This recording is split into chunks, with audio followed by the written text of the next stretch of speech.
O Senhor esteja convosco. Ele está no meio de nós. Proclamação do Evangelho de nosso Senhor Jesus Cristo segundo São Marcos. Glória a vós, Senhor. Naquele tempo, Jesus foi a Nazaré, sua terra, e seus discípulos o acompanharam. Quando chegou o sábado, começou a ensinar na sinagoga. Muitos que o escutavam ficavam admirados e diziam: de onde recebeu ele tudo isto? Como conseguiu tanta sabedoria? E esses grandes milagres que são realizados por suas mãos? Este homem não é o carpinteiro, filho de Maria, irmão de Tiago, de José, de Judas e de Simão? Suas irmãs não moram aqui conosco? E ficaram escandalizados por causa dele. Jesus lhes dizia: um profeta só não é estimado em sua pátria, entre seus parentes e familiares. E ali não pôde fazer milagre algum, apenas curou alguns doentes impondo-lhes as mãos. E admirou-se com a falta de fé deles. Jesus percorria os povoados das redondezas, ensinando. Palavra da salvação, glória a vós, Senhor. Que as palavras do Santo Evangelho perdoem os nossos pecados. Amém. Prezado diácono, estimado povo de Deus, aqui na Perpétuo Socorro, os que nos acompanham pela internet, por este mundo afora, estamos no tempo comum e no tempo ordinário somos convidados a refletir a palavra de Deus em nossa cotidianidade, no nosso dia a dia, o que Deus tem a nos dizer. E hoje, de modo especial, a liturgia traz a figura do profetismo, do profeta. Quem é o profeta? Qual é o seu papel, a sua missão, as suas dificuldades que enfrentarão pelo caminho, que serão aceitos ou não? E, já que vamos falar nisso, existe uma diferença entre o profetismo no Antigo Testamento bíblico e no Novo Testamento.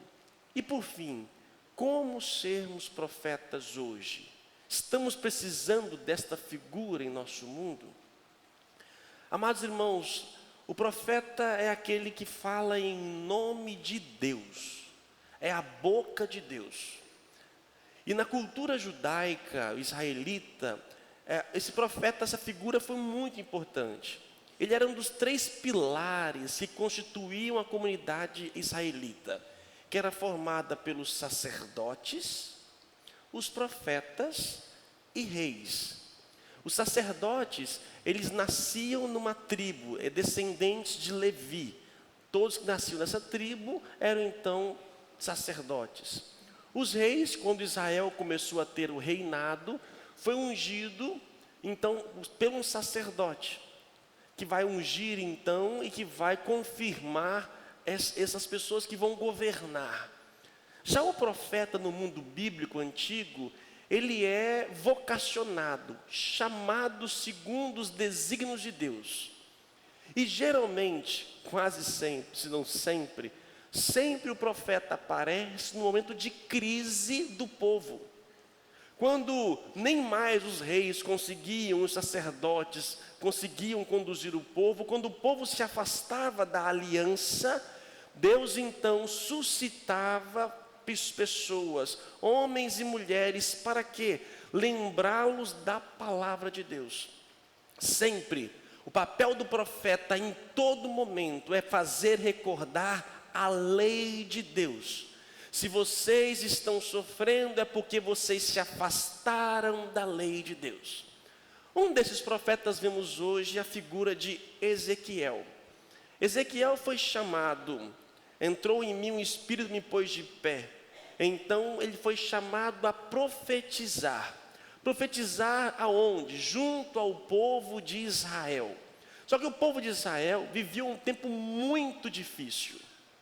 Era o período do exílio da Babilônia. Os israelitas estavam exilados na Babilônia. Nabucodonosor invadiu Jerusalém, deportou todas as lideranças israelitas. O povo ficou desolado e viveram durante 70 70 anos no exílio da Babilônia. Foi um dos piores momentos da história de Israel. Destruir o templo. E Ezequiel é chamado para falar a esse povo. Só que a missão de Israel não era fácil. Olha como é que Deus fala do povo de Israel. Ezequiel, eu te mando para um povo, nação de rebeldes, revoltaram-se contra mim, filhos de cabeça dura, coração de pedra, e mais uma vez, é um bando de rebeldes. E eu te envio, quer eles te escutem ou não, mas eles vão saber que ali houve um profeta, e que eu disse qual era a receita e o caminho para eles poderem progredir. Deus sempre teve misericórdia, mesmo diante das cabeças duras do seu povo. É verdade que o profeta pode correr um grande perigo, né, de se achar. Ele pode se achar realmente o Todo-Poderoso. E é interessante que São Paulo, na segunda leitura, para nós hoje, fala sobre isso. Olha, para que a soberba não tomasse conta de mim, e que eu não fosse o tal, o Senhor foi espetado em minha carne um espinho. É como um anjo de Satanás a esbofetear-me. Então, para que o profeta não pudesse também ser o tal, o poderoso, São Paulo fala de um espinho na carne. Não sabemos ao certo o que se trata esse espinho na carne. Pode ser uma limitação física, uma doença. Pode ser uma dificuldade intelectual. Pode até mesmo ser os seus pecados, que ele pedia a Deus para tirar. Ele já dizia, deixe fazer o bem que quero e faço o mal que não quero. Existe algo que me fica aqui lembrando, olha, não adianta você se achar o tal, você tem isso. E ele pediu que Deus tirasse esse espinho, mas Deus disse, Paulo, basta a minha graça, sou eu que falo, não se preocupe. Vão te aceitar ou não, mesmo que coloquem as suas fraquezas, e quanto mais você for fraco, mais então serei forte, e aí mais serei forte em você. Mas o profeta então no Antigo Testamento aparecia ocasionalmente. Só que no cristianismo aconteceu a partir de Jesus uma mudança.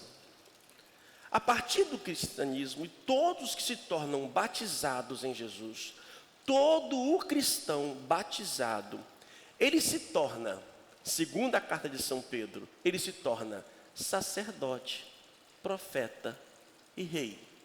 Os 3 pilares da fé judaica passam a estar agora dentro de cada ser cristão. A graça do profetismo que era para alguns, a graça do sacerdócio que era para alguns, da realeza que era para alguns, o cristão traz em si. Só que de que maneira? Todos nós, vocês são batizados, são sacerdotes. Sacerdote é aquele que faz sacrifício. Vocês são sacrifício, é aquilo que torna algo sagrado. Sacrum facere, sacrifício, tornar sagrado. O batizado tem a missão de tornar-se sagrado. Todo batizado recebeu uma graça de se tornar sagrado, oferecer-se como sacrifício. Eu, padre, além do batismo, recebi a ordem e tenho a capacidade de tornar algo sagrado fora de mim. O batizado se torna. O sacerdócio ministerial, além disso, tem a capacidade de abençoar, de transformar, tornar algo sagrado. Pelo batismo, somos reis. Só que o reinado no cristianismo não é aquele reinado do trono, sentando, governando. A nossa linha é através do lava-pés. Nós reinamos lavando os pés, servindo. E por fim, pelo batismo, nós também somos profetas. Somos boca de Deus. Agora, não é fácil ser boca de Deus. Vimos a figura de Ezequiel. Todos no Antigo Testamento foram perseguidos, rechaçados. Porque aquela coisa, quando você chega num lugar, uma pessoa que está vivendo errado, e você, em nome de Deus, exorta essa pessoa vai te criticar. Não é fácil você falar a verdade. Não é fácil falar a verdade para as pessoas. E às vezes nós não queremos dizê-la e nem ouvi-las.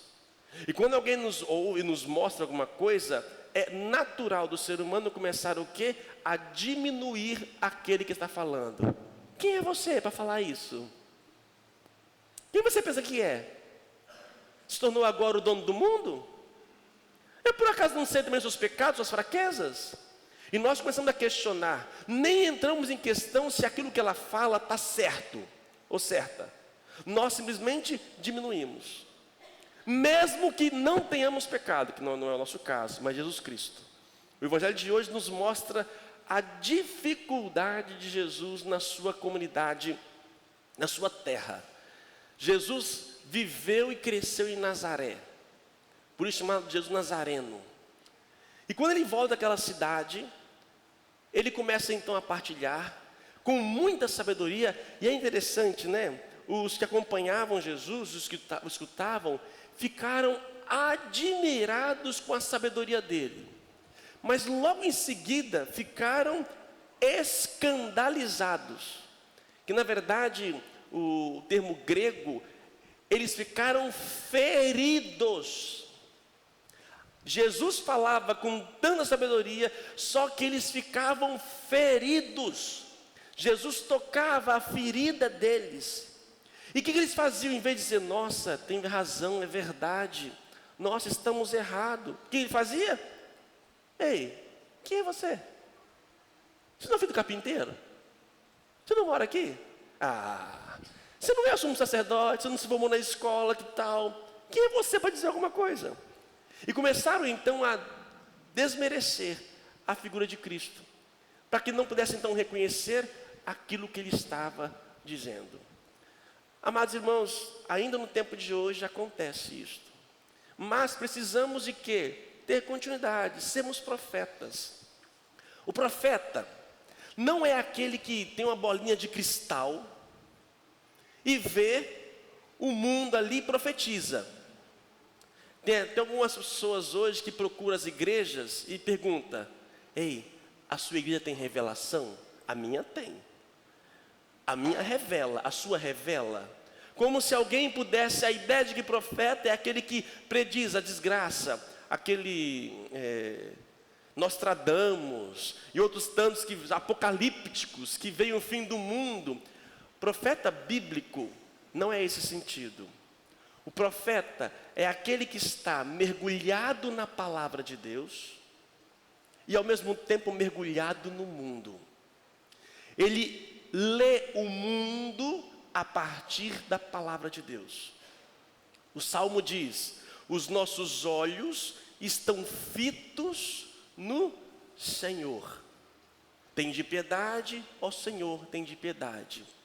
Assim como um jornalista, ele tem sensibilidade de ver uma matéria, assim como um sociólogo tem sensibilidade de ver a sociedade, o profeta, ele olha o mundo à luz da palavra.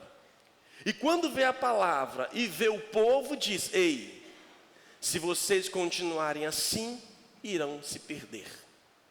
E o profeta ele vai surgindo então, como eu disse, nos momentos de crise. E aí, meus irmãos, voltemos para a nossa realidade hoje. Precisamos de profetas. Estamos em crise ou não? Quais são as nossas crises? Quais são as nossas crises? Qual é a crise que nós, sociedade organizada, está vivendo no tempo presente? Qual é a crise? Onde estão as origens de nossas crises? Não estamos necessitando de profetas, mas quem vai nos salvar? Chapolin Colorado já voltou para a Argentina, assim como o nosso também já está chegando, já está aí já, né? Todos nós voltamos. Vou rir da desgraça dos outros, né? Até o Papa hoje, né, gente? Mandou uma benção para nós, viu? Vocês viram, não? O Papa hoje em Roma. Eu vejo uma bandeira brasileira. Brasileiros, na próxima vai ser, tá bom? Na próxima, Deus abençoe. Viram, não? O Papa hoje riu de nós. É o Papa Francisco hoje. Pois é. Quem vai nos salvar? Meus irmãos, somos nós. Nós cristãos recebemos o munus, a graça de profetizar. O salmo de hoje diz: estamos fartos do escárnio dos ricaços e do desprezo dos soberbos. Já é demais este desprezo. Já é demais tanto desprezo. E quem irá falar, questionar, refletir? Não podemos ficar parados. E aí, meus irmãos, quero terminar falando para vocês, tentando viver essa profecia no tempo presente. Eu, como cristão, como padre, e vejo que nossa forma de ser cristão hoje, o cristianismo em forma geral nas pessoas, não está conseguindo mobilizar-nos. Estamos estagnados. O que está acontecendo conosco? Semana passada falava um pouco dessa fraqueza, dos mimimis na comunidade, mas ao mesmo tempo nós não estamos conseguindo mais reagir. Por quê? Se estamos em crise, por que então os profetas não estão surgindo? Onde estão os profetas para falar, para denunciar? Onde precisa de profetismo hoje? Não podemos ficar esperando ou delegando para que alguém possa fazer. É o nosso papel. Nós recebemos essa graça. E o que nós podemos fazer? Eu vejo o cristianismo, os cristãos hoje parados. Não adianta, gente, colocar um postzinho na internet, viralizar, achar que isso resolveu. Isso não resolve. Temos que ter coragem de sentar e dialogar, conversar. Temos que viver a comunidade. Estamos cada vez mais nos individualizando, separando de forma mais egoísta, cada um preocupado consigo, com o seu emprego, com a sua saúde, com o seu trabalho. As nossas orações cada vez mais assim, eu e Deus, e não toca nem mais o outro. A sensibilidade comunitária, o cristianismo sempre foi uma força comunitária, e nós estamos sendo tomados por esse mundo egocêntrico que tem nos fechados. Não, e nós temos que reagir, temos que ser profetas, temos que anunciar e denunciar a partir da palavra de Deus. Os nossos costumes, a moral presente hoje, as pessoas, gerações inteiras estão sendo criadas alheias, à margem à palavra de Deus. E nós temos que denunciar, falar. Se vocês continuarem vivendo longe daquilo que o Senhor, ou constituindo a sua própria lei, vai se perder, você e todos que te cercam. Temos que mostrar a todo momento, isso aqui, a palavra de Deus não dá certo. A palavra de Deus nos ensina isso, e não podemos. E por fim, um outro ponto que eu quero destacar disso, de ser profetismo hoje. Se vivemos uma crise, nós precisamos então de profetas. Hoje nossa crise começou, nossa crise atual, ela foi nascida no meio político. Foi na política, a forma de ser política no nosso Brasil, que vivemos esse caos que estamos vivendo hoje. São vários fatores, várias situações. Precisamos de profetas neste meio político. Precisamos de pessoas que falem, sejam boca de Deus nesses momentos, nesses lugares. Não podemos omitir. Padre, não mistura religião com política, não. Misturar política com religião é o que está acontecendo no Rio de Janeiro. Que nós católicos já fizemos isso há muitos anos, séculos atrás. Nós católicos já erramos muito em misturar os cargos e funções religiosas e políticas. Nós já erramos muito e sabemos que não é o caminho. Por isso, enquanto igreja, nós tentamos nos ausentar, não lavar as mãos. Mas eu, como padre, não é minha função, nenhum cargo político. A igreja reconhece que deve ser os leigos, não posso conduzir nada e ninguém como partidarismo para o meu querer. Nós, igreja, entendemos que nós somos de comunhão, não de divisão. Enquanto igreja, tenho que gerar comunhão. Mas isso não quer dizer que nós não podemos tratar e refletir sobre isso. Infelizmente, estão usando o nome de Deus, ditos falsos profetas, que estão usurpando a palavra de Deus para os seus benesses, para as suas vontades próprias, inclusive no mundo da política. É uma vergonha o cristianismo ou os que se dizem cristãos que nos representem em nossa política. É uma vergonha, sejam do lado católico ou protestante. De modo especial hoje, mais dos pentecostais, que é uma vergonha, que usam o nome da palavra de Deus para poder ganhar pessoas e tudo mais. E isso é falso profetismo. Não vem de Deus. E temos que ter coragem de falar, de refletir sobre essas questões. E se precisamos de profetas na política, meus irmãos, eu acredito.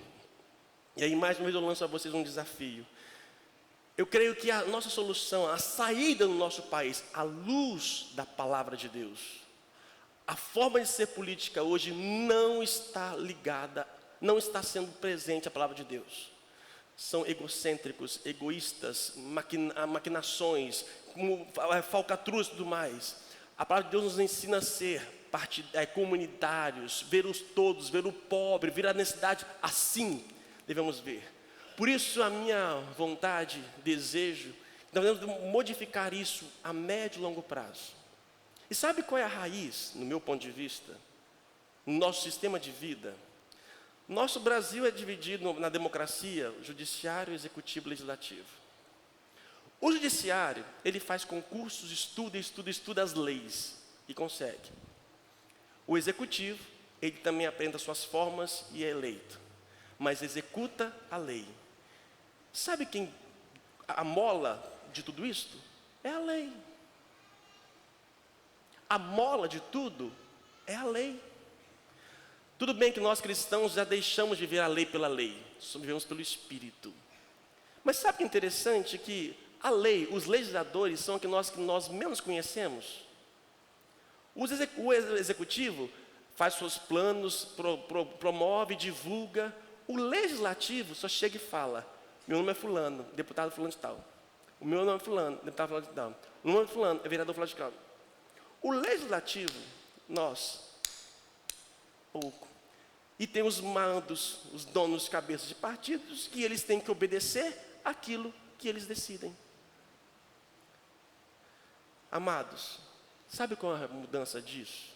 Troca tudo. Troca todos. Mas padre, tem gente boa? Tem. Troca também. Ou você acha que vai perpetuar? Gente, eu sou um bom padre. Sou? Ai, então seja sincero. Vou fazer uma eleição daqui a pouco aqui. Vocês pensam que eu vou ficar aqui o quê? 15 anos, 20 anos? Não, gente. Não. Que bom que o outro padre está vindo aqui, o Paradéus estão gostando. Ótimo. Não é porque eu seja bom, não vai ter outro melhor não, que pode estar à altura, do mesmo jeito. Não podemos. É inadmissível, por melhor que seja a pessoa, pensar que ela vai ficar 8, 12, 16 anos é uma ditadura legalizada. 16 anos, por melhor que seja, é uma ditadura legalizada. Precisamos de novos legisladores, por melhor que sejam. E aí esses vão pensar diferente. Creiamos em Deus, em fé. E começa então a mudar. Agora, falar sobre isso incomoda. Alguns gostam ou não. E eu digo, e termino, segundo o próprio Deus a Ezequiel: quer te escutem, quer não, pois são um bando de rebeldes, ficarão sabendo que houve entre eles um profeta. Louvado seja o nosso Senhor Jesus Cristo. Creio